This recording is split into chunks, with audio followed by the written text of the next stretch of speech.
Shalom, shalom bien-aimés, nous vous souhaitons la bienvenue à cette tranche royale où nous partageons la parole que le Seigneur nous met à cœur. Devant vous, c'est votre bien-aimé, le pasteur Parti Royal Citoisola.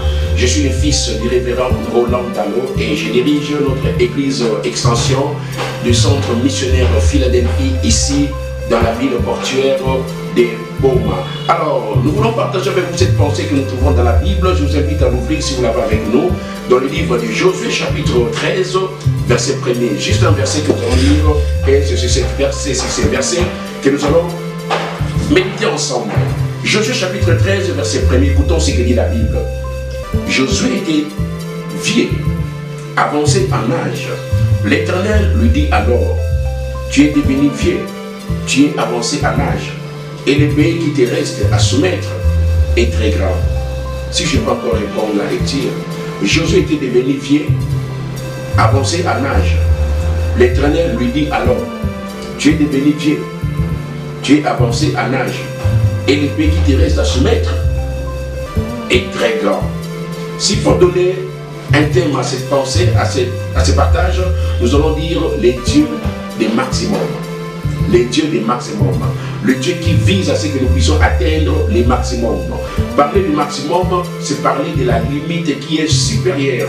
C'est parler de ce qui est très élevé. C'est ce qui occupe une position supérieure, une position située au top niveau. C'est la dimension de supériorité. Et cela est très important. Je vois à un moment donné, il était arrivé à Daniel dans la Bible de surpasser toutes les autres personnes qui travaillaient à côté du roi. Et la Bible dit à propos de Daniel qu'il avait un esprit supérieur. Et le maximum, c'est ce niveau supérieur que nous sommes appelés à atteindre. Alors quand nous parlons le Dieu de maximum, nous voulons juste parler de ces dieux-là qui visent à ce que nous puissions atteindre le supérieur. Nous voulons parler de ces dieux-là qui nous accompagnent pour que nous puissions faire de grandes choses, pour que nous puissions arriver à remporter de grandes victoires, pour que nous arrivions à conquérir un grand espace de territoire. Dieu dit à Moïse, à Josué, tu es devenu vieux et les pays qui te restent à conquérir est encore très vaste. Donc au moment où Dieu parlait ainsi à Josué, Josué avait réussi à ce moment-là à conquérir seulement 3 territoires. Les premiers territoires c'était occupé par les enfants des Ribans. Et le deuxième territoire c'était occupé par la tribu de Gad, et le troisième territoire c'était la demi-tribu de Manassé qui occupait cela. Donc vous allez vous rendre compte qu'il y avait encore 12 tribus qui n'avaient pas entré en possession de leur territoire. Seulement Ruben, Gad et la demi-tribu de Manassé. Même la tribu de Juda, tribu de laquelle sortirait le lion de la Juda, à ce moment-là, cette tribu n'avait pas encore pris possession de leur territoire. Même la tribu de Benjamin, de cette tribu d'où sortira le premier roi Saoul, cette tribu à ce moment-là n'avait pas encore pris possession. Mais chose grave, Josué qui devait diriger la conquête de tous ces territoires-là, la Bible déclare qu'il était déjà avancé en âge. L'Éternel avait beaucoup de choses à faire avec Josué. L'Éternel avait beaucoup de territoires à conquérir avec Josué. Mais malheureusement, Josué était devenu fatigué. Josué était devenu âgé. Josué était devenu avancé en âge. Et Dieu est venu lui dire, Josué, le pays qui te reste à conquérir est encore vaste. Autrement, Dieu voulait lui dire, Josué, ce que tu as fait, ce n'est pas encore tout ce que tu dois faire avec moi. Le niveau que tu es, où tu es arrivé, ce n'est pas le niveau final. Le pays que tu as conquis, ce n'est pas tout ce que tu devais conquérir. Il y a encore beaucoup à faire. Il y a encore beaucoup de âmes à gagner. Il y a encore beaucoup d'églises à implanter. Il y a encore beaucoup de séminaires à organiser. Il y a encore beaucoup d'activités à faire. Il y a encore beaucoup d'âmes à délivrer. Mais Josué, tu es déjà devenu vieux. Et pourtant, le travail à faire est encore vaste. Je vais m'adresser à toi qui suis cette tranche pour te dire que ce que tu as fait, ce n'est pas tout ce que tu as prévu pour que tu fasses. Il y a encore beaucoup de choses que tu dois faire. Ce que tu as fait, ce n'est encore pour rien. Beaucoup de serviteurs aujourd'hui, Dieu les attend à des niveaux beaucoup plus supérieurs, mais ils sont déjà fatigués. Dieu t'attend à ce que tu accomplisses de grandes choses, mais voilà, là, tu veux te contenter des petites choses.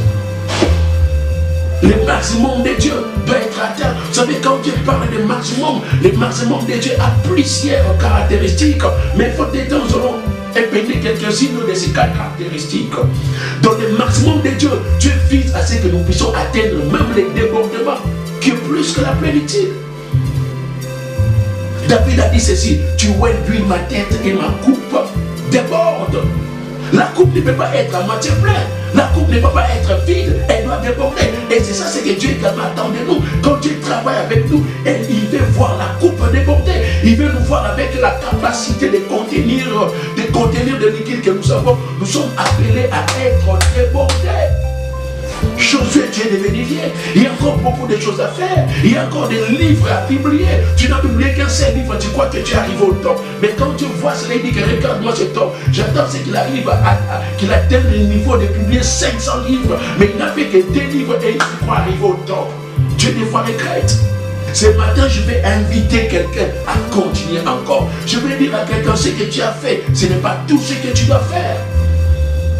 L'autre caractéristique du maximum de Dieu, c'est que quand Dieu nous appelle, il veut que nous puissions faire exactement, voire même au-delà de ce que nous lui demandons, de ce qu'il nous demande. Tu occupes un poste, mais sache qu'il y a encore plus que ce que tu occupes là. Dieu veut que nous puissions monter. Oh, j'aime ce qui est écrit dans la Bible. Quand Dieu s'adresse à son serviteur, il dit, voici mon serviteur. Dieu dit, il prospérera, il montera, il s'élèvera et il s'élèvera très haut.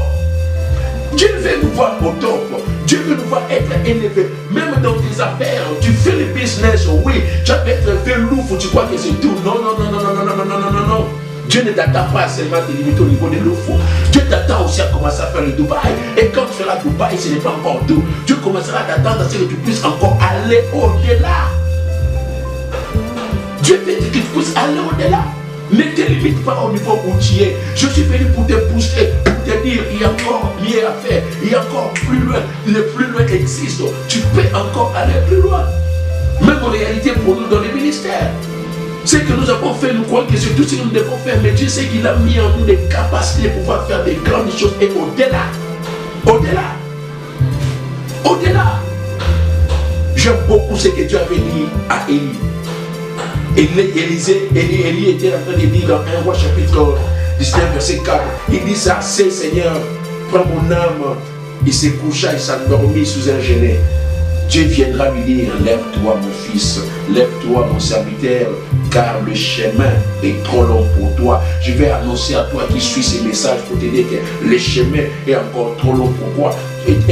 Et encore trop long pour toi. Tu crois avoir déjà parcouru une bonne partie de la distance, mais Dieu te dit que c'est rien. Imaginez que tu as parcouru 1000 km, toi tu n'as fait que 10 km, tu es fatigué, tu es devenu vieux. Aussi longtemps qu'il y a encore une bonne partie. Pour terminer, je prends encore cet exemple de ce roi qui est allé voir le prophète Élisée. Élisée lui a demandé de prendre des flèches et de frapper contre terre. La Bible regarde le roi Joas, il a frappé 3 fois. Et puis il s'arrêta. Le petit, quand il a frappé 3 fois, et il s'est arrêté, je suis dans 2 Rois chapitre 13, verset 18 à 19, quand il a frappé 3 fois et qu'il s'est arrêté, la Bible dit qu'Élisée s'irrita contre lui et lui dit, il fallait frapper 5 ou 6 fois. Alors tu auras battu les Syriens jusqu'à leur extermination. Et maintenant, tu ne les battras que 3 fois. Il s'est fâché. Pourquoi? Parce que le roi Joas n'a frappé que 3 fois. Or, il devait faire plus que ça. Des fois, Dieu se fâche quand il nous voit faire moins que ce qu'il a prévu pour nous. Des fois, Dieu se fâche quand il te voit dans le ministère, tu ne travailles pas comme il le veut. Des fois, Dieu te fâche quand il te voit te limiter. Là où lui ne peut même pas te voir te limiter. Des fois, Dieu se fâche. Ma prière ce matin pour toi, c'est que tu aies encore de l'énergie. Ne deviens pas vieux trop tôt. Ne deviens pas avancer en âge trop tôt. Parce que tel que je te vois, tel que je te connais là, Dieu a encore à faire avec toi. Dieu a encore beaucoup de choses à faire avec toi. Ce que tu as fait, je bénis Dieu pour cela. Mais laissez-moi te dire, ce n'est pas tout. Ce n'est pas tout. Dieu veut que tu fasses plus. Le pays qui te reste à conquérir Jésus est encore vaste. C'était la tranche royale avec votre bien-aimé le pasteur Bati Royal Citoisola du centre missionnaire Philadelphie. Que Dieu vous bénisse et on se dit à la prochaine. Papa.